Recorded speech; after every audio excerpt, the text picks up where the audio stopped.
இதனோடு இந்த காலவேளையிலும் மறுபடியும் உங்களை சந்திப்பதில் மிக்க மகிழ்ச்சி அடைகிறேன். இந்த நாளிலும் நாம் ஒரு வேத வசனத்தை தியானிப்போம். ரோமர் 8 அதிகாரம் 11 வசனம். ரோமர் 8:11.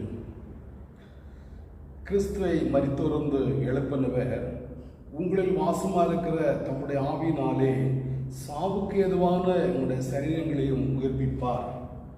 இங்கே நான் வாசிக்கும் போது சொல்லப்பட்டிருக்கிறது, கிறிஸ்துவை மரித்தோர்ந்து எழுப்பின ஆவியானவர், உங்களில் வாசமாக இருக்கிற அந்த பரிசுத்த ஆவியானவர் சாவுக்கு ஏதுவான உங்களுடைய சரீரங்களை உயிர்ப்பிப்பார் என்று பவுல் எழுதுகிறார்.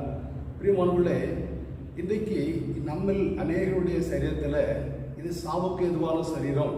நம்முடைய சரீரத்தில் பலவிதமான வியாதிகள் காணப்படுகிறது, பலவிதமான பலகீனங்கள் காணப்படுகிறது.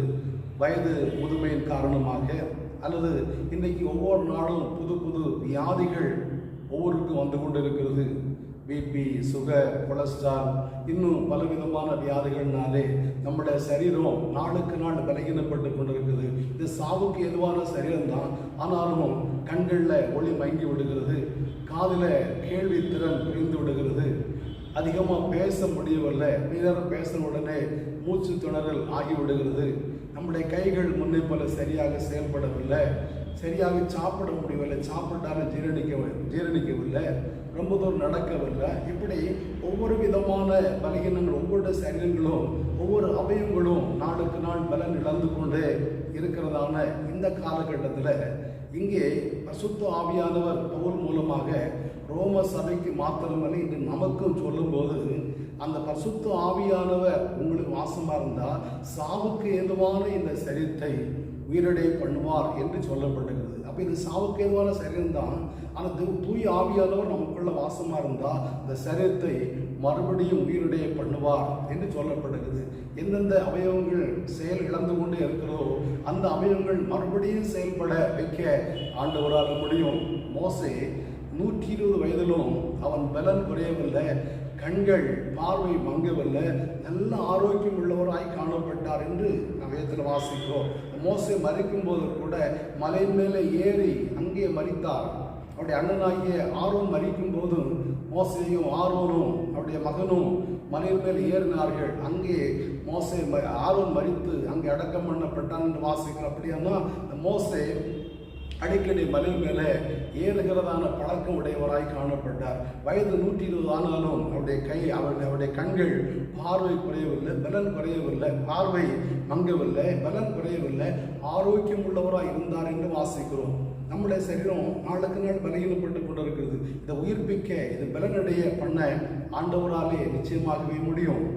பாருங்க, 2 ராஜாக்கள் 20 அதிகாரம் 1-2 வசனங்களை வாசிக்கும் போது ஏசாயா தீர்க்கதரிசியை பார்த்து ஆண்டவர் சொல்லுகிறாரு, இந்த எசேக்கியா ராஜாவிடத்தில் போய் சொல்லு, வீட்டுக்காரத்தை ஒழுங்குபடுத்தும், நீ பிழைக்க மாட்டாய் என்று.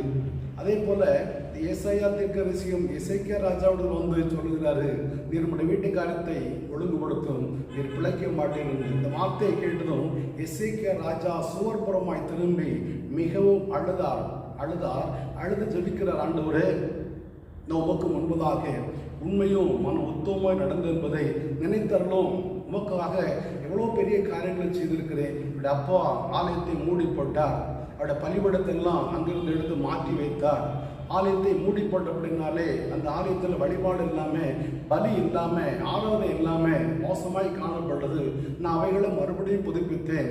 மோசையுடைய காலத்தில் உண்டு பண்ணதான அந்த வெண்கல சர்ப்பத்தை என்னுடைய காலம் வரைக்கும் அதுக்கு தூபம் காட்டி வழிபட்டு கொண்டிருந்தார்கள். அந்த வெண்கல சர்ப்பத்தை உடைத்து போட்டேன், ஆலயத்தை சுத்தம் பண்ணினேன். ஆலயத்தில் மறுபடியும் ஆதி நாட்கள் இருந்தபடி பலி ஆராதனைகள் போன்றவைகளை மறுபடியும் ஆரம்பித்தேன். இவ்வளவு காரியங்களை செய்த என்னுடைய வாழ்க்கையில் என்ன தவறுனால நான் இன்றைக்கு சீக்கிரமாக வாலி வயதிலே மரித்து போக வேண்டும்? நமக்கு முன்பதாக உண்மையும் மன உத்தமமாய் நடந்து என்பதை நினைத்தருளும் என்று சொல்லி எசேக்கியா மிகவும் அழுதார், மிகவும் ஜெபித்தார் என்று நாம் வாசிக்கிறோம். ஏசாயா 37 வாசிக்கும் போது நம்மட்டை போலும் தகைவிலான் குருவை போலும் கூவினேன் என்று அங்கு சொல்லப்படுகிறது. 38 அதிகாரத்தில் பாருங்க. அப்போ எசேக்கியா ராஜா மிகவும் அழுது ஜெபித்தார். ஜெபித்தபடினாலே 2 ராஜாக்கள் 20:6 வாசிக்கும் போது, உன் விண்ணப்பத்தை கேட்டேன், உன் கண்ணீரை கண்டேன், நான் உன்னை குணமாக்குவேன். உன் விண்ணப்பத்தை கேட்டேன், உன் கண்ணீரை கண்டேன், நான் உன்னை குணமாக்குவேன். அவனுக்கு 15 வருடங்களை கூட்டி கொடுக்கிறேன் என்று ஆண்டவரே சொன்னார். இவனுக்கு சாவுமணி அடித்து விட்டது, செத்து போவா என்று ஆண்டவரே சொன்னார். ஆனால் எசேக்கியா ஆண்டவரை பார்த்து ஜெபித்தபடினாலே ஆண்டவருக்கும் எசேக்கியாவுக்கும் உள்ள தொடர்பு சரியாய் காணப்பட்டபடினாலே சரியாக நேரடியாக ஆண்டவரை பார்த்து, ஏன் ஆண்டவர் எனக்கு இந்த தீமை, ஏன் ஆண்டவர் நாம் இப்படி பாதி வேதியில் மறிக்க வேண்டும் என்று எசேக்கியா ராஜா ஆண்டவரை பார்த்து தன்னுடைய காரியங்களை ஆண்டவர் சொன்னபடினாலே 15 வருடங்களை ஆண்டவர் கூட்டி கொடுத்தார். 15 வருடம் மறுபடியும் உயிரோடு வாழ்ந்தார், சமாதானமாக வாழ்ந்தார், மகிழ்ச்சியோடு வாழ்ந்தார். அதே நேரத்தில் 2 ராஜாக்கள் 1 அதிகாரத்தில் வாசிக்கும் போது, ஆகாப் ராஜாவுடைய மகன் கிராதியின் வழியாக விழுந்து அவன் காயப்பட்டு விட்டான்.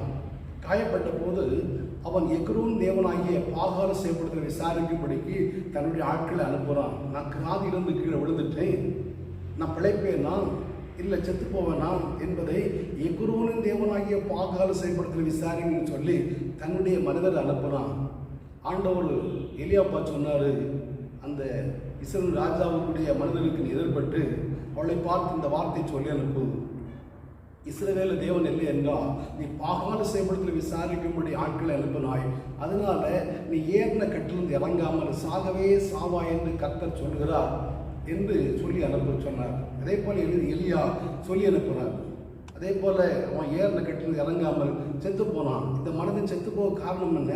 கிராதின் வழியாக கீழே விழுந்து, அந்த மேல் மாடியிலிருந்து கீழே விழுந்து அவன் காயப்பட்டதுனால அல்ல, அவன் மரிப்பதற்கு காரணம் அவன் விழுந்தபடினால அல்ல, அவன் காயப்பட்டதுனால அல்ல.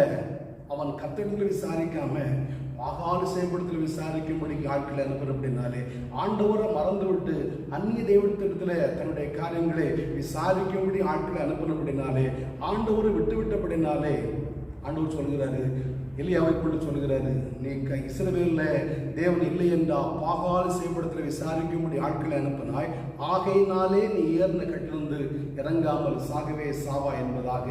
இந்த காலவேளையில் இந்த வார்த்தையை கேட்கிற அருமையான தேவனுடைய பிள்ளைகளே, பவுல் எங்கே ரோமர் எழுதும்போது இயேசுவை உயிரோடு எழுப்பின அந்த ஆவியானவர் உங்களுக்குள்ள வாசமா இருந்தா சாவுக்கு ஏதுவான உங்களுடைய சரீரங்களை உயிர்ப்பிப்பார் என்று சொல்லப்பட்டிருக்கிறது. அப்படியெல்லாம் நம்முடைய சரீரத்தில் இந்த எத்தனையோ வியாதிகளை சுமந்து கொண்டு நடக்கிறோம். நம்முடைய சரீரத்தை உயிர்ப்பிக்க, நம்முடைய சரீரத்தை மறுபடியும் ஆரோக்கியம் உள்ளதாய் மாற்ற, நம்முடைய சரீர அவயவங்கள் நாளுக்கு நாள் பலகீனப்பட்டு கொண்டிருக்கிறது, இதை உயிர்ப்பிக்க ஆண்டவரால் முடியும்.